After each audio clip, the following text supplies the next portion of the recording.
Welcome to this webinar, which is organised by the International Science Council together with Research4Life. My name is Lizzie Sayer and I'm Communications Officer at the International Science Council. I've recently been leading a project on scientific publishing for which we've been canvassing the views of our members. So I hope that you will have heard about that, and I hope that's something that you'd be keen to find out more about in future. And through that, we got in touch with STM Publishing and we heard more about Research4Life. We realized that some of our members who could be benefiting from Research4Life are not currently accessing it. And so this webinar is really a way of introducing Research4Life so that you can find out a little bit more and find out how you could benefit from it as a member of the ISC. To get us started, please feel free to use the chat box to say hello, to say where you're based. I can see that some of you have already done that, which is great. And now I'm going to hand over to Andrea Powell, who is STM Outreach Director and Publisher Coordinator at Research4Life. And Andrea will tell us more about Research4Life. Great. Well, thank you very much for that introduction, Lizzie, and I'm really pleased to be with you today. I still find it quite extraordinary that I could be sitting in my home office here in South Oxfordshire, talking to people from across the globe so effectively and hopefully without too many technical hitches today. I think it would be helpful if people do keep their microphones muted while I'm presenting, just so that we minimize any background noise. And I'd also like to mention that I have with me on this call my colleague Barbara Kaluminas, who is STM's Public Affairs Director, and also lurking in the background is my colleague Kimberly Parker from the World Health Organization, who will be able to answer any complicated questions, if there are any, about Research4Life and eligibility criteria and so on. So without further ado, I will continue to admit people in from the waiting room. So if I get slightly distracted, that's because I'm being asked to do that, but we'll crack on with the presentation. And as Lizzie says, we want to tell you about Research4Life, how it operates, and how members of the International Science Council might benefit from it.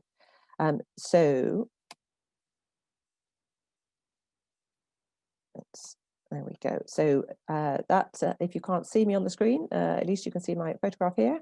As he says, I work as the Outreach Director for STM, which is the trade association that represents the world's largest science publishing organizations. And Lizzie, you've just heard from Communications Officer at the International Science Council. So what are we going to cover today?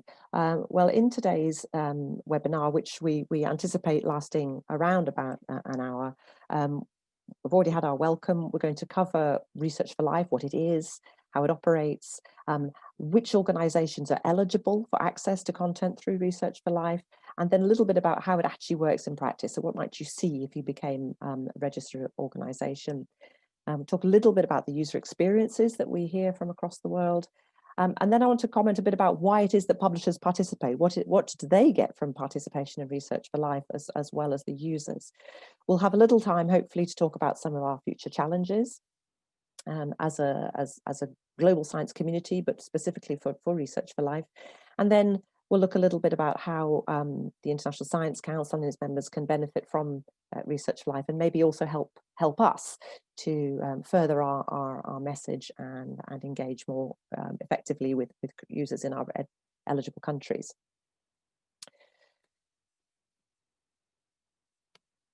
So what is Research4Life? Well, Research4Life is an initiative that aims to reduce the knowledge gap between industrialized countries of the north and the developing countries or lower and middle income countries by providing affordable access, often actually free access, to academic and professional resources.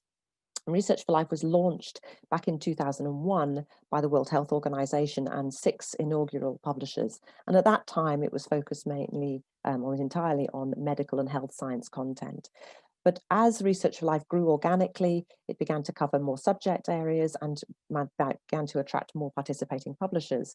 And as at September, so very recent figures, we're now able to offer within our collection up to about 28,500 journals, research journals, peer-reviewed journals, almost 100,000 scientific books, and about 120 other resources, and that might be research databases, reference works, and so on.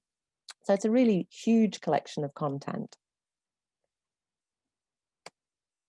As I said, we started out covering health, medical sciences, and as the programs grew over the years, we added agriculture, environment, law, social sciences, and also research development and technology. But in fact, these days, Research4Life really covers every scientific discipline, and increasingly is seen as a single program rather than a program made up of 5 sub-programs. But the 5 programs that you may have come across before that operate under the Research4Life banner, Hinari covers health, Agora, agriculture, Awari is the environment program, RD for innovation technology, and GOALI, or GOLI, which is law and social sciences, not football, sadly. But on the right-hand side here, we can see the UN agency that's responsible for administering and coordinating each of those individual programs. So who is eligible for Research4Life, for access to the content through Research4Life? Well, Research4Life targets institutions. It is not an individual program. Obviously, the users are individuals within these institutions, but the type of organization that is eligible for registration are similar to the ones that are shown on the screen. The largest cohort is probably the university sector, but we also include national research institutions, government offices, teaching hospitals, agricultural extension services, NGOs, vocational training centres. Crucially, these are all not-for-profit organisations. And which countries are eligible for access to Research4Life? We can see here a map of the globe showing those countries coloured in blue, which are our so-called Group A countries. These are the countries where access is provided for free. And the countries coloured in yellow on this chart are the so-called Group B countries, where access is, where institutions are required to pay almost a nominal annual subscription fee for access to the full collection. The eligibility criteria are based around a number of development indicators. So they include GNI per capita, but also look at the overall size of that country's economy.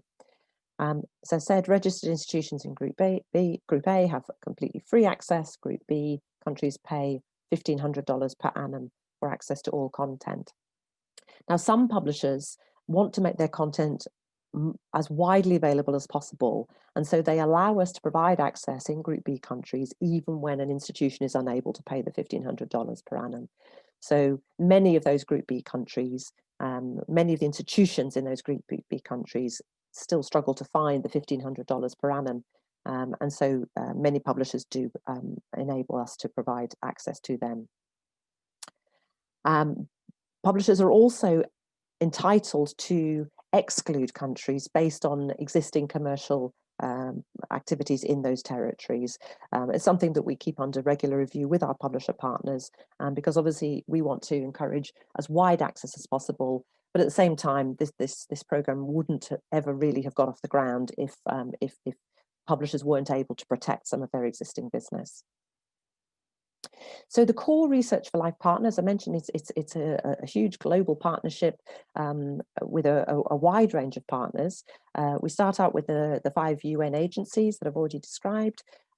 We also have 2 US university libraries, Yale and Cornell, who have been long-time supporters of the program and provide very important content management support. They help us with our technology programs, and really generally provide a lot of the back office support for the UN teams. We have two key technical partners, PortSys and ProQuest, who provide some of the technical nuts and bolts behind the system in terms of the authentication, so ensuring that only authorized and registered users have access to content, and also providing a single search interface, which I have a screenshot of coming up. The STM Association it covers the cost of my role, the publisher coordination role, also provides some oversight for the finances of the programme and some of our larger projects, including our 5-yearly evaluation project, which we're actually just concluding at the moment. And I mentioned all the publishers. We have somewhere around 180 contributing publishers, but the new publishers are joining us all the time. And in recent times, we particularly welcomed on board a number of publishers in subject areas that are new to Research for Life. So even stretching into areas like social sciences and arts and humanities.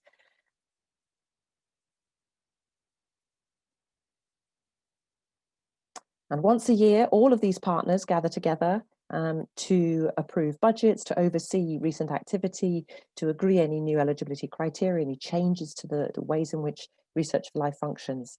This rather lovely photograph was taken last year at the last physical General Partners meeting in Geneva. Sadly, of course, this year we were unable to meet in person, but we had a very successful virtual General Partners meeting which took place over 2 days in July earlier this year. So once an organisation hears about Research for Life and wants to be able to access this vast collection of content, they have to go through a registration process. And the first thing we always say is check that your institution is not already registered, because in many cases, the institution is registered, but the person who set up the registration may have left, or the details may have just been lost in the midst of time. And sometimes the information is just not widely distributed or communicated within the organisation. So we say, check that you're not already registered. Then there is a registration form on the Research for Life website, which I'll show you in a moment, which we ask interested institutions to complete, provide contact details, and then we go through a process of approving that registration. Now, it can take up to 4 weeks because sometimes the requests are quite complex, but it often takes much less than that. Once the registration has been approved, a welcome message is sent to the nominated contact, and then we do ask institutions to sign a license agreement. It's a single license agreement that covers access to all of the content that's available, rather than having to sign license agreements for every single publisher's content. And that license agreement asks the institution to respect certain requirements around only providing authorised users with access, respecting copyright and so on. We provide a username and password to the institution, but increasingly we are asking, and we're trying to acquire the IP addresses from our registered institutions, because that simplifies the process of authentication and improves the user experience if they're not having to always remember a username and password.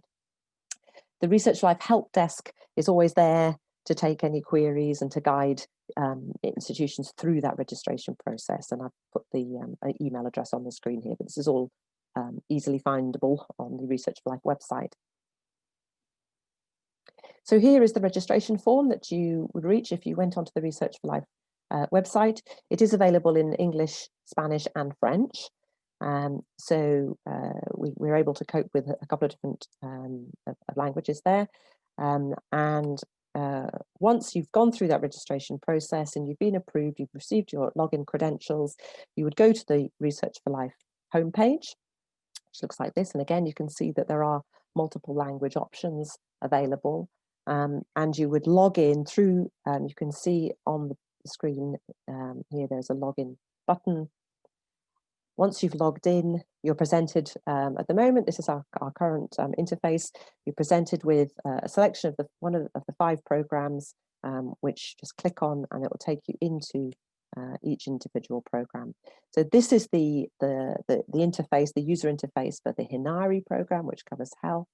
And you can see there are a number of different searching and browsing options across the collection.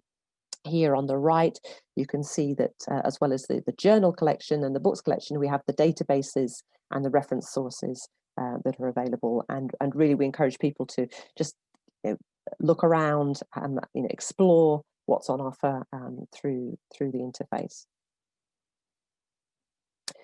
When you're looking through the list of journals, we can see here we've highlighted the Lancet. We have some many thousands of journals available from all the major research publishers.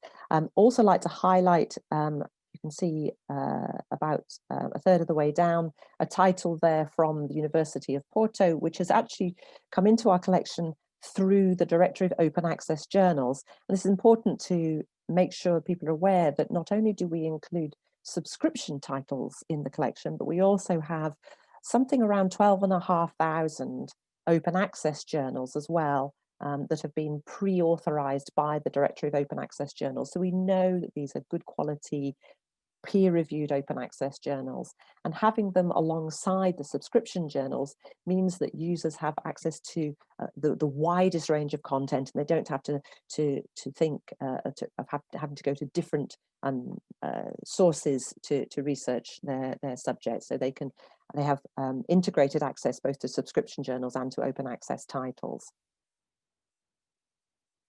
Once you've carried out a search on the system using the summon search interface that has been provided by ProQuest, in this case I did a quick search on coronavirus, you can see here that there's the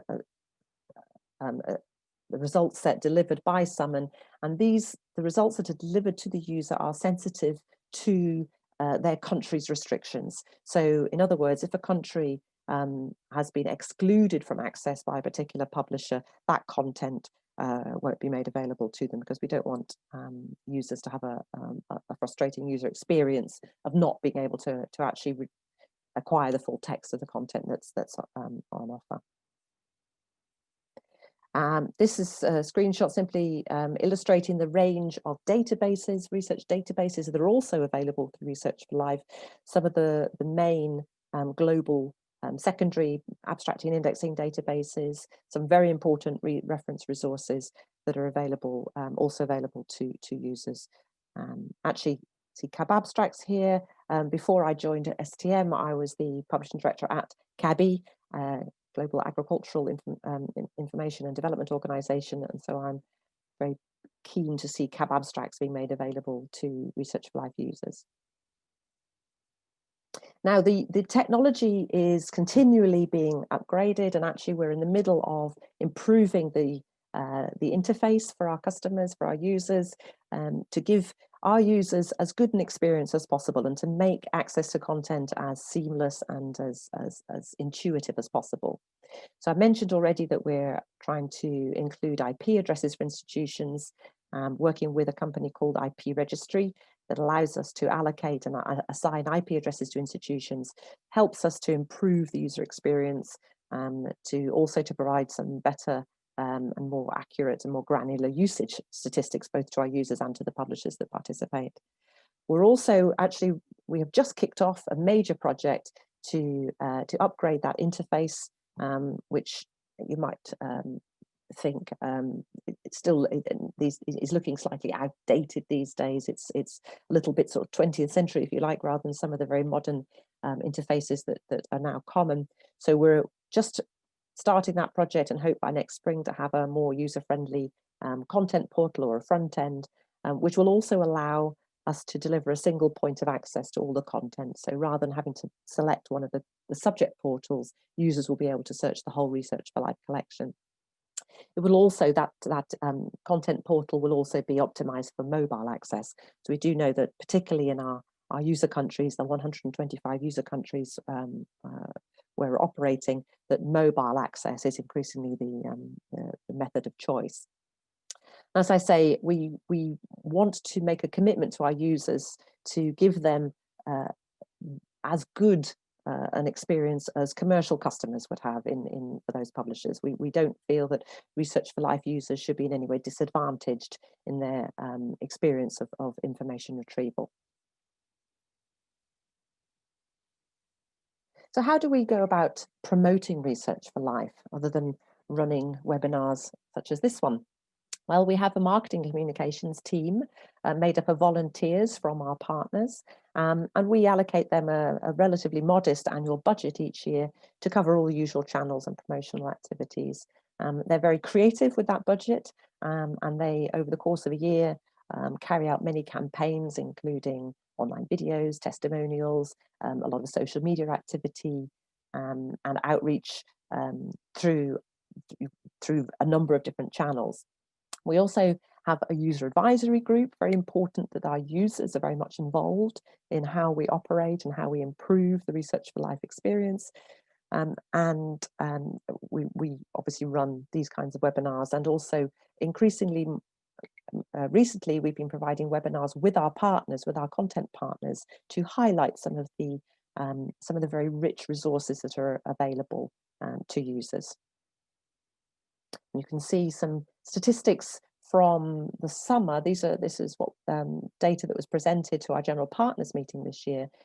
Twitter up to nearly 3,500 followers now. 11,000 followers on Facebook.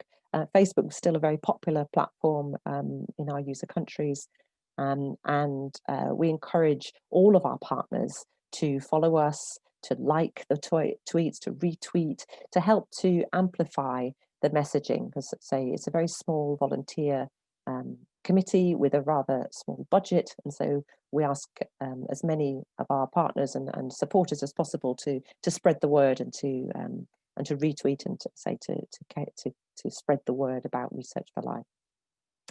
We also run quite an intensive or extensive training program. Historically, our training has been very much based around face-to-face workshops, training of trainers, so that those individuals can then act as local trainers and local champions in their countries. Now, even before coronavirus, we were starting to shift our focus to more online training. Obviously, that can be much more effective in reaching much larger communities. And we now have a Research for Life MOOC, a massive open online course that actually runs over a number of weeks, because it has quite a large and detailed curriculum. And that MOOC has now run 4 times. We've attracted over 7,000 participants to those courses. So you can see that it has a huge reach, but it creates new types of challenges. You're no longer, you lose the face-to-face, the high impact of the face-to-face training course. And we're going through an ongoing improvement process of adding value to the content that's made available through that online platform. And the training doesn't just cover how to use Research for Life, but it also covers how to make most effective use of the content. As a librarian, so providing advocacy for information within your organisation, as a researcher, or as a practitioner. And an area that we're looking to maybe extend in coming times would be training specifically focusing on the researchers about and helping them to understand how to publish their own research, how to disseminate their own research. So they don't see Research for Life simply as a platform which they use to read and access other people's research, but they also maybe see it as a platform to distribute and disseminate their own. So I think that's a very important evolution of the training, and evolution of how researchers from the lower and middle income countries can become more equitable participants in the research process. I mentioned earlier that we run webinars, and this is very much supported through our capacity development program. So just a few snapshots. This is data taken actually after the completion of the 3rd edition of the Research for Life MOOC that demonstrates the popularity of that program and where users are coming from. We can see from this map that we've had participants really from all over the globe, from many, if not most of the Research for Life countries. And you can see that in this particular instance, Nigeria, highlighted in green there, has provided the most participants so far. This is another slide just giving you a few statistics about the MOOC participants, the type of people, the type of roles they're fulfilling. We've been pleased to see 37% female participants, 29% completion rate of the whole program. That may not seem like a lot, but for this type of course, for a course running over 5 weeks, that's actually pretty good. That's sort of fairly industry standard. Obviously, we'd like to improve that, and we're working on how to engage with the participants to ensure that they do go on to complete. And what we are now seeing is that participants are registering for 2nd and 3rd editions of the MOOC in order to be able to complete the whole program and receive the certificate. So you can see it's been been very, very popular and is a very exciting aspect of what we're now able to offer. And here just shows some of the feedback we've had from the participants of the MOOC and how very highly valued it's been, and I think particularly because of the trend or the necessity of remote working that the coronavirus pandemic has created. Having an online training program has really been essential and hugely valued in our user countries. I mentioned that we are currently carrying out a review of Research4Life. This is something that we do every 5 years. We're in the process of just finishing up our user review. And I thought this was quite interesting because we ask our users in that user review, where we cover many thousands of users across many hundreds of countries. And we ask them to tell us why they use Research4Life, how it impacts on their lives, and what difference it makes to their ability to do their jobs. And some of these use cases for Research4Life really are no surprise, because they're the use cases that all researchers have for the use of research information. They're seeking research collaborators, and I think particularly these days, with the focus on the achievement of our Sustainable Development Goals, enabling researchers from the Global South to collaborate with their peers in the North is really very critical. And it's great to see that Research4Life is being used for that purpose. But also, obviously, keeping up to date, learning about best practice, creating teaching materials. These are all ways in which users are putting Research4Life to good use. I particularly like the last example, the preparation of sermons, which was an interesting one. That's one that I'd not come across before, but I would love to have been in that church to hear that particular sermon and know what research they were drawing upon. We also ask our users to tell us stories of impact, to tell us how it really does make a difference. And one of the deliverables, one of the outputs from our recent review will be some in-depth case studies about how Research4Life really has made a difference and how it's used in a particular country setting. And here we see a senior lecturer essentially thanking Research4Life for providing access to evidence-based scientific information, allowing them to confirm a hypothesis that they're working on. These are really life-changing issues, and it's very satisfying to be able to see this kind of feedback coming from our users.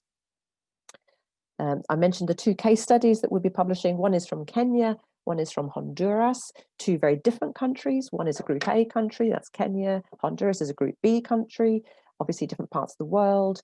And one thing that we've learned over the years is that there's no one size fits all for Research4Life. Each country is different, has its own challenges, its own circumstances, and these case studies really help us to understand those different dynamics in each country, and how Research4Life supports the national infrastructure. So this is very encouraging to see how deeply embedded Research4Life has become, particularly in Honduras, where they've said that training with access to frontline information would just not have been possible, as in their health system, would just not have been possible without access to the resources of Research4Life. So why do publishers take part in Research4Life? What is the benefit for them?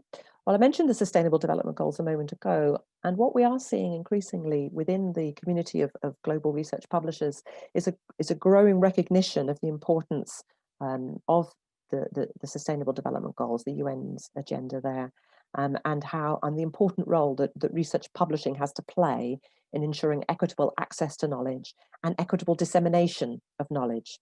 So publishers are increasingly signing up to the Sustainable Development Goals. A recently launched a UN SDG Publishers Compact at the Frankfurt Book Fair has received a lot of support from many global publishers. So there's an increasing focus that access to knowledge is not an outcome of development, but it's a catalyst for development, and it's an essential part of the infrastructure that's needed. So Research4Life really helps to play that role. Many publishers, particularly non-profit publishers, society publishers, have a very strong mission, or maybe for the commercial publishers, it's more about their corporate social responsibility strategy. But we certainly see within the STM community a very, very strong commitment to Research4Life and to its overall mission. But of course, there are commercial interests as well. Participating in Research for Life helps to increase brand awareness. It helps to familiarize users with the journals of particular publishers, but it also allows them to do that while protecting their existing business and maybe growing their markets. Because Research for Life is a global partnership, it allows each individual publisher to leverage the efforts and input from all of their peers. And so, this is the largest effort of its kind across the globe, and the largest collection of content. And so this is very much a pre-competitive, collective, collaborative effort. So our committees attract members from across the publishing community, as well as the UN group and the US university libraries. Of course, publishers are always looking for new authors, and I think at the moment particularly there's a very strong, and I'm being asked this question quite regularly now, how do we find authors, reviewers, editors in lower and middle income countries? Often the editors-in-chiefs of journals, they just don't have the connections, they don't have the networks into these countries, but they're very anxious to improve the diversity and the inclusivity of their titles. And obviously exposing content, being involved in a program like Research of Life gives people a better appreciation for who is doing research in which subject areas and in which countries. Of course, what we aim to do through our training program is to promote good practice, information retrieval and authorship. We want to try to help researchers to avoid the pitfalls of predatory publishing. We want them to choose good quality journals for their own publication efforts, and Research for Life can help to do that. Overall, Research for Life really is making a huge contribution to improving the diversity and inclusivity of the research communication ecosystem as a whole, and helping really to level the playing field for scientists, so that they have a genuine choice about where they publish. They have full access to all the content that's available. Now, this is fabulous, and I'm sure you're very interested and impressed by what Research for Life has achieved and continues to achieve, but our challenges don't stop. The world is continuing to move, to evolve, as is the scholarly publishing landscape. And we are continually looking out for what the future challenges might be. We've managed to survive nearly 20 years now as a purely voluntary initiative, which is really quite remarkable. And we want to make sure that we're here for the long term. And so we need to address some key challenges. And I think one of the first challenges we have is making sure that we are able to maintain and grow the usage of the content within the collection. Sometimes because of maybe some technical challenges, we find that users try Research for Life, find they can't get what they want, and maybe a put off coming back to using it again. We need to maintain that awareness, that familiarity, and that capability of using the content. Our technology needs to be continually being upgraded and improved to improve that user experience, and we're constantly wanting to make sure that users take advantage of this huge collection and this very rich and deep and high value resource that's on offer. So driving up usage, maintaining that usage is an ongoing challenge, and very much hand in hand with that, raising awareness about Research for Life. We like to think that everybody knows what Research for Life is. Sadly, they don't. And there's with a continuing growth in the number of research scientists in our target countries, we need to make sure that the message is continually getting through. But I've already explained that we have a pretty modest budget to do that. So we're always looking for help in raising awareness and ensuring that we really get deeply embedded in the national scientific infrastructure and national science systems of all of our eligible countries. None of this comes for free, and we are very dependent on contributions in kind made by our partner publishers, by the UN agencies who invest significantly in staff to support Research for Life and to keep it running. We do receive some income from the Group B fees, And actually that's pretty much the only source of income that Research for Life has to cover all these activities. And in a year like 2020, that income has been severely hit by COVID-19.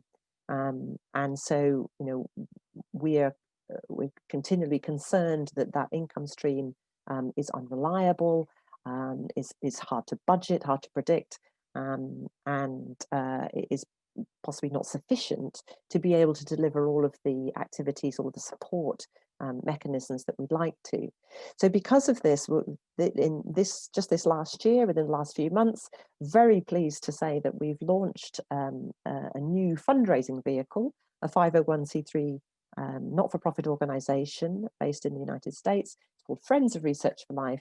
And we've already started the process of reaching out in the first instance to our partner publishers, many of whom have already generously put their hands in their pockets and made contributions to Friends of Research for Life, which will hopefully give us better sustainability into the future and less total reliance on the Group B fees, which hopefully we won't be drying up altogether, but it means that we will create a more distributed funding base for the programme.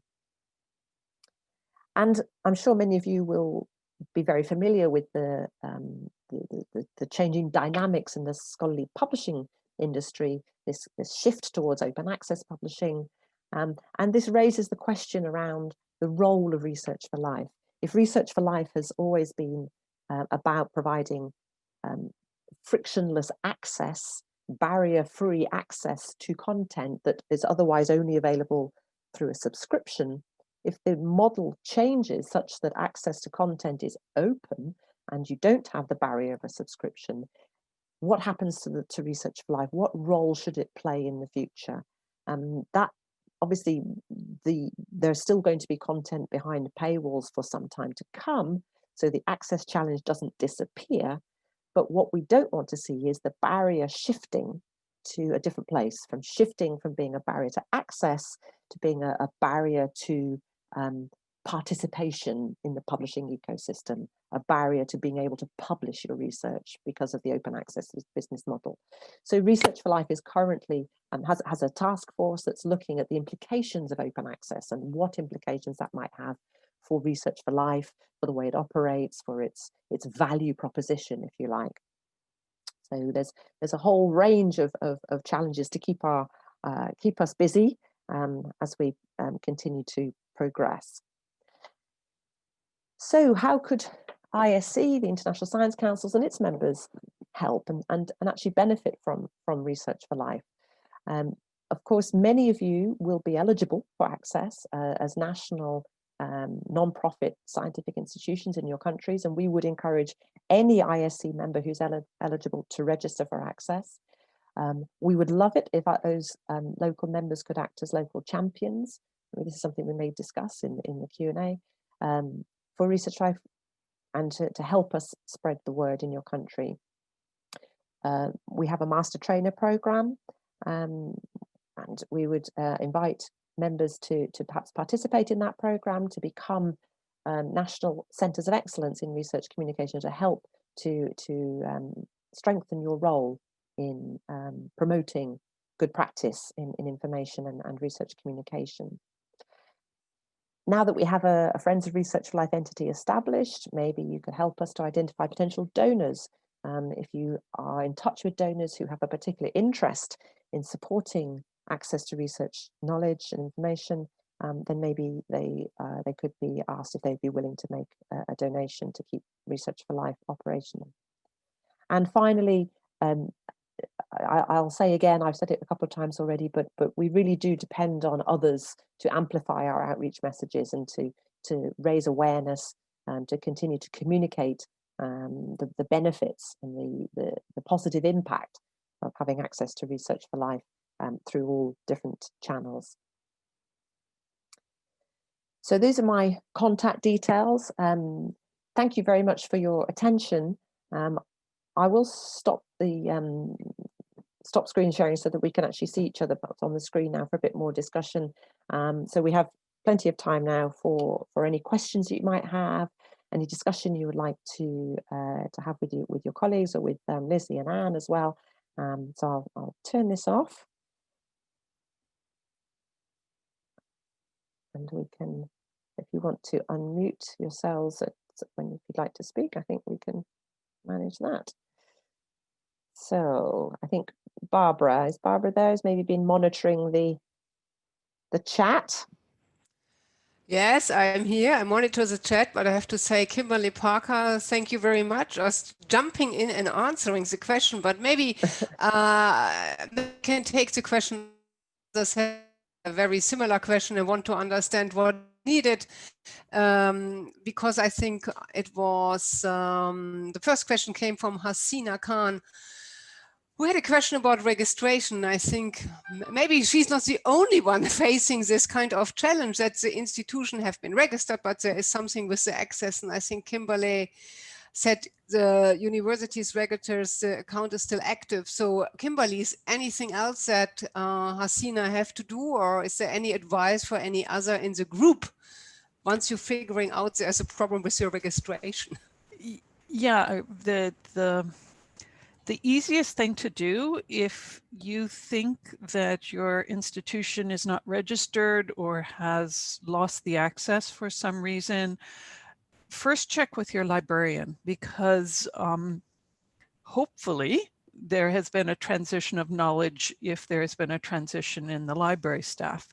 But if you don't have a librarian, or the librarian themselves is not sure, then the Research4Life Help Desk is indeed the next place to go, because we can reestablish, make the reconnections, get updated contacts, etc., and get the access going again at an institution.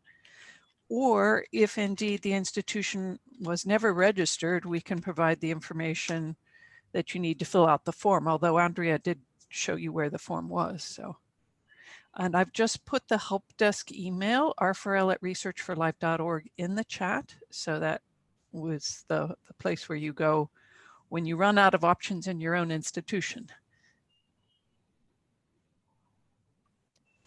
Thanks, Kimberly. Any other questions? There wasn't, I mean, Andrea, there was another question maybe, and I saw Kimberly also answered this just to make sure that everybody has seen, and it was a question from Wilfried, and I have to admit, maybe I can't pronounce not the surname,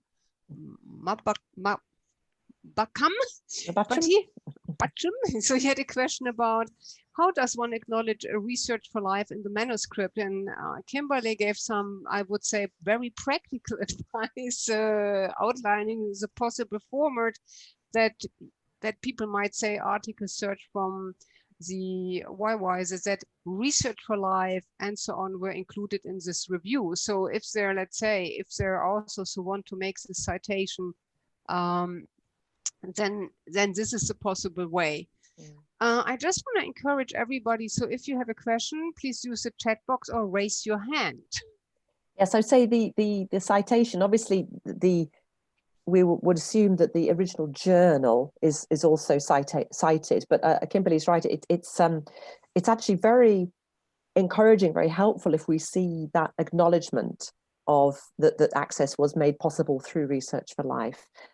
It's another way of raising awareness, but another way of emphasizing the value of being registered for Research4Life, so that other peers could see, they were able to use the Research4Life platform. Maybe I should look at if I can as well.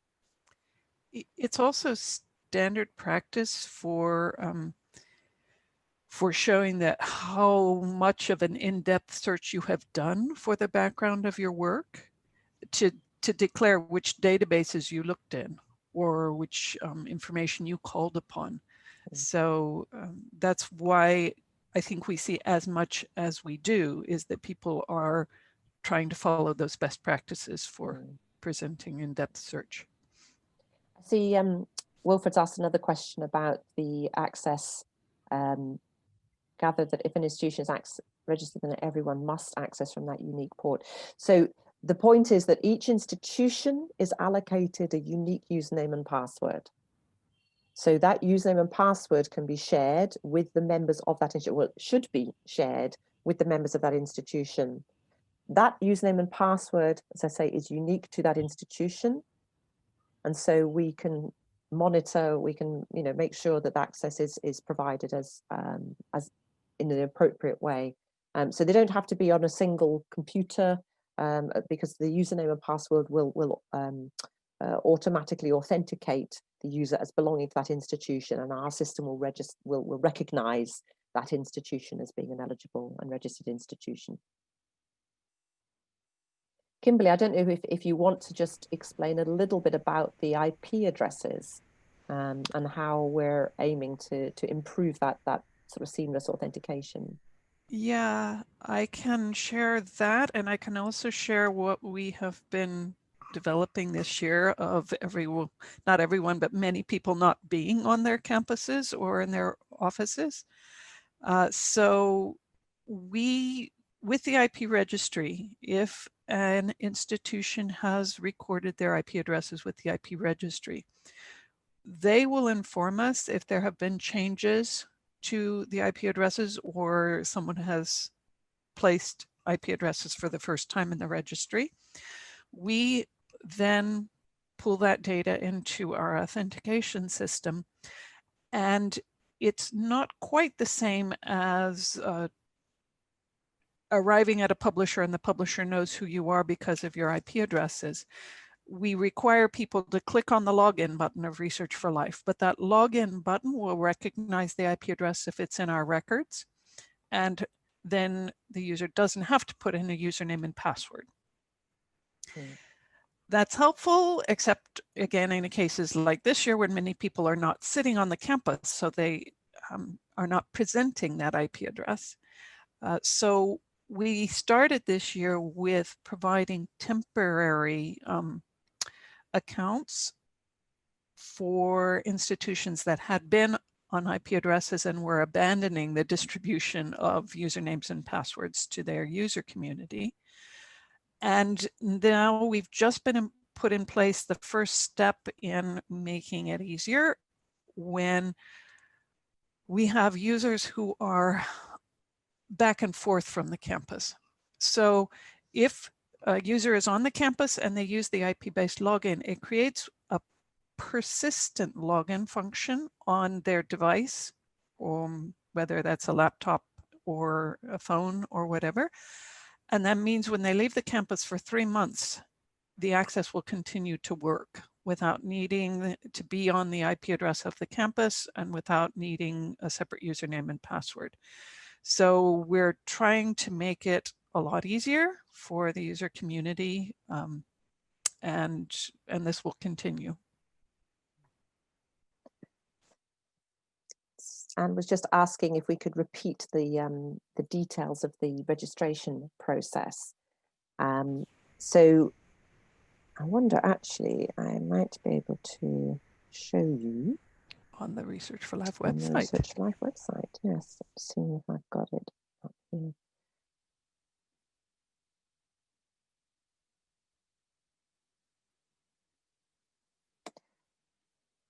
So I hope everybody can see this now. This is the Research4Life website. Yes. Great. And you can see across the top here, we have the various different links here about access. And here under access, we have information about the eligibility. So you can first of all check your eligibility and the eligibility criteria, and then how to register. So we can click on the how to register link. Again, it's encouraging you to check, first of all, that, that you're not already registered.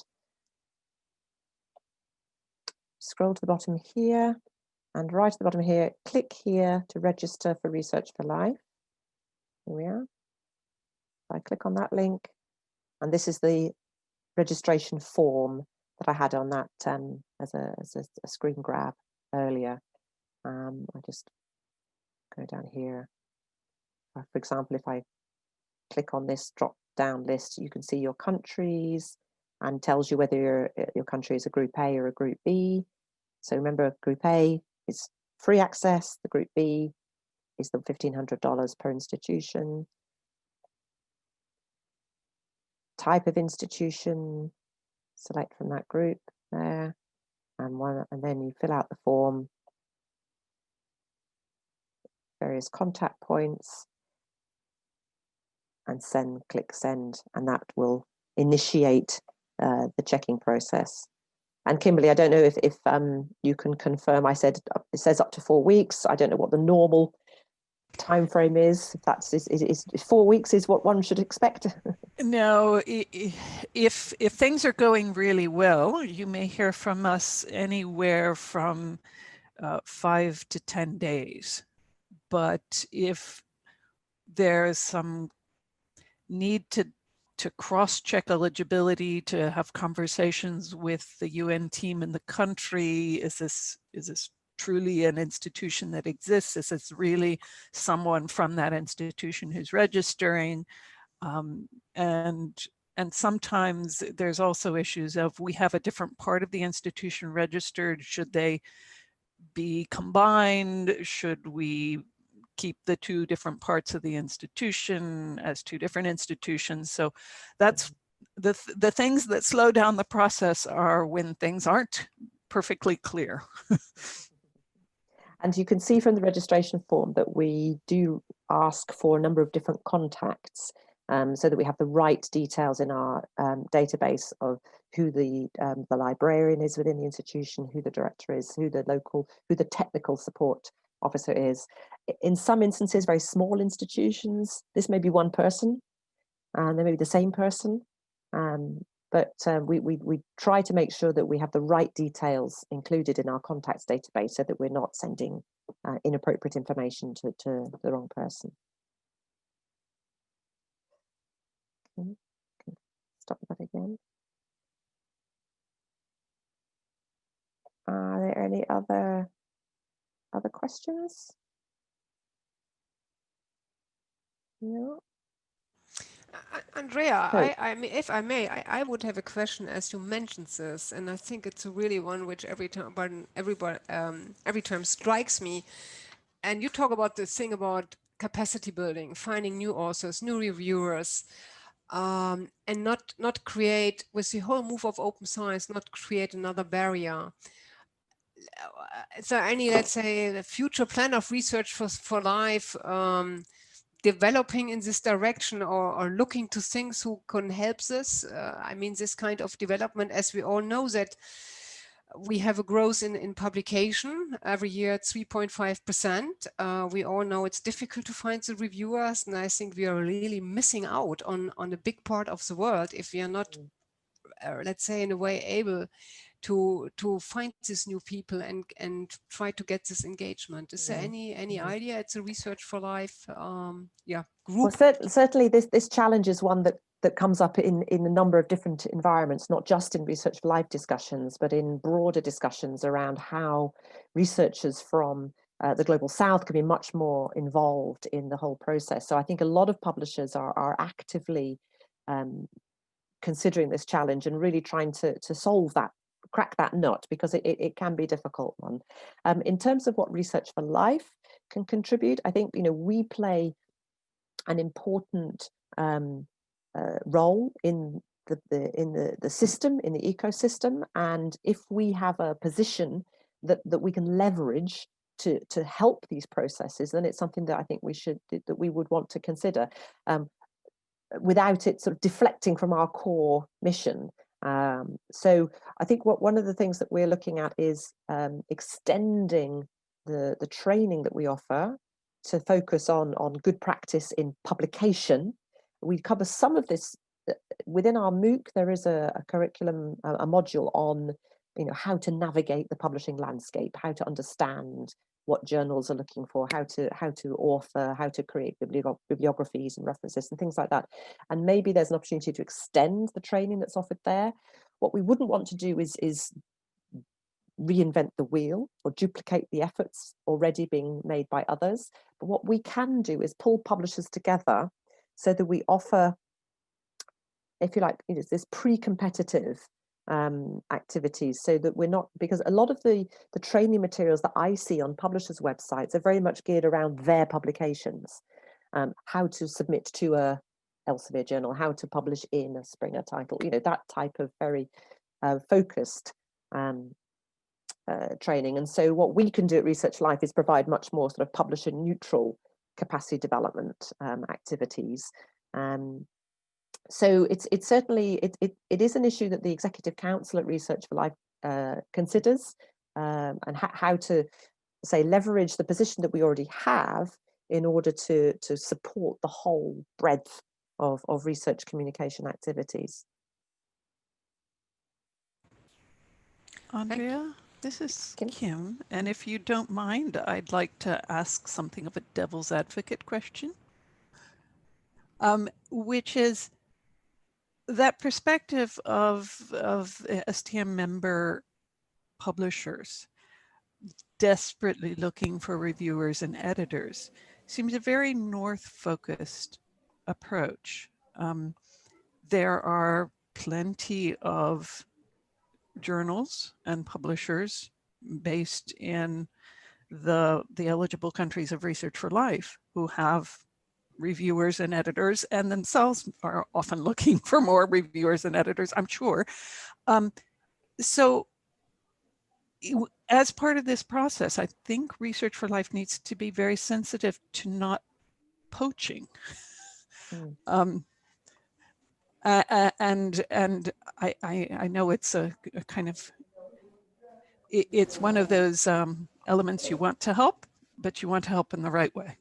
Yeah, and I think I think we're very conscious of that. And I know, talking to publishers, that comes up as a concern, that what we don't want to do is disadvantage the local publishing industry, or the local publishing community. I think for me, it's about giving authors, researchers, the choice of where to publish, giving them the maximum choice. And many, we know from research recently carried out, we know that there's a desire to publish in the best journals. Everybody wants to publish their research in the best journals.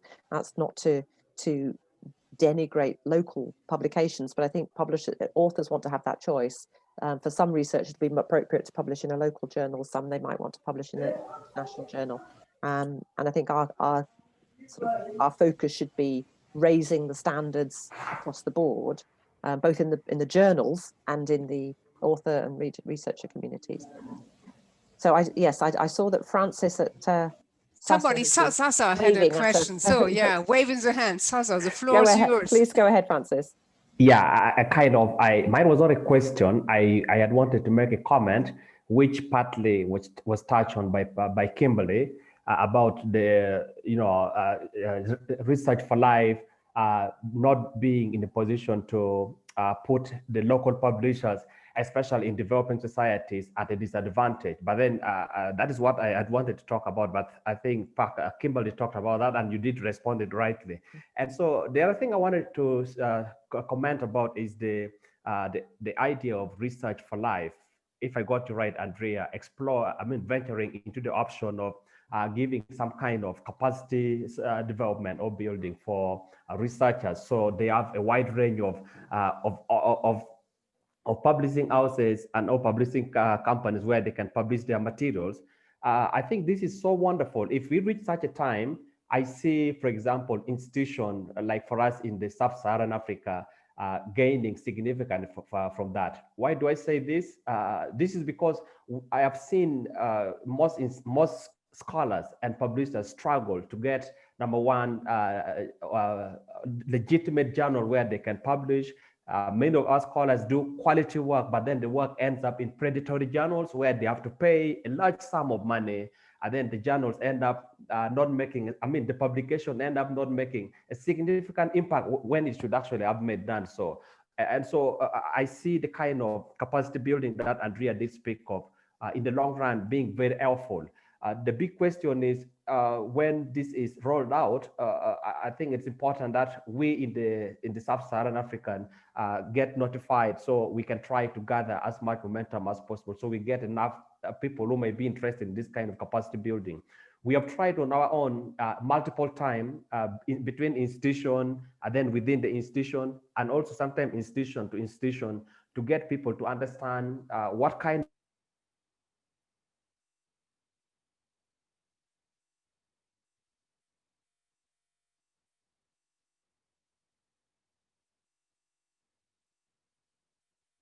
Oh, is it just me who's lost No, Francis? I think we lost him. It stopped. What a shame. He was making some important points there, but I think unfortunately we've lost that connection. Yeah. I think he's emphasizing the need for there to be an awareness in the sub-Saharan countries of what training is on offer. We lost you, Francis. You're back. Yes, I'm really sorry. We got load shedding here. You know, it's common in Africa. Yes. Electricity goes off, the internet is off, then everything has to be rebooted when the generator kicks in. Yeah, so I'm not sure if you got me all the way to the end, but I was just saying it's a wonderful idea.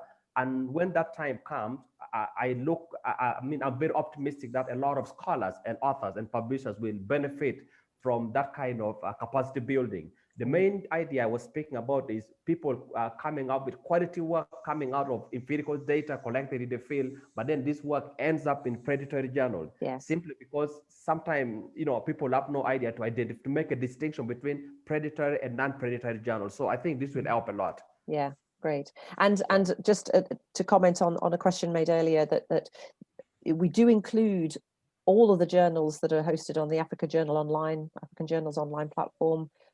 All open access journals that are available through the DOAJ are included.